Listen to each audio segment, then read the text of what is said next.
আসসালামু আলাইকুম। Hello everyone, সবাই কেমন আছেন? আশা করি আপনারা সবাই ভালো আছেন। আপনাদের দয়ে আমরাও অনেক ভালো আছি। তো চলে আসলাম নতুন একটা ভিডিও নিয়ে। তো সেদিন আমরা সবাই যুদ্ধে নেমে পড়লাম যে টাপ কেক বানাবো। তো এই যে দেখেন শুরু হয়ে গেল। কেকটা ঘরে বানাই নেই, ছোটো ছোটো কাপ কেকগুলো সেগুলো কিনে নিয়ে এসেছিলাম।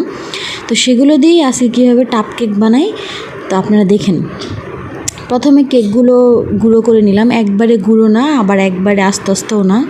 তারপরে উপর দিয়ে চিনির শিরা দিয়ে দিলাম, এটাকে সিরাপ বলে।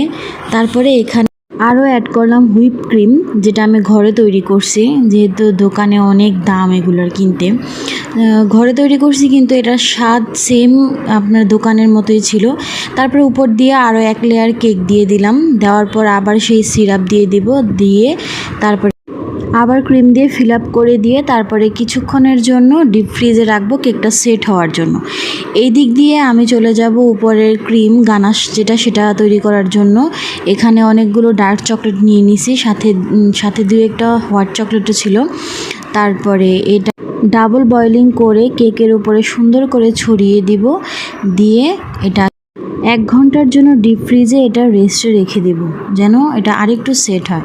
তারপরে যে দেখেন আমার টাপ কেকটা সেট হয়ে গিয়েছে। তো আজকে এই পর্যন্তই। আমার ভিডিওটি যদি ভালো লেগে থাকে তাহলে অবশ্যই সাবস্ক্রাইব করে পাশে থাকবেন। আল্লাহ হাফেজ।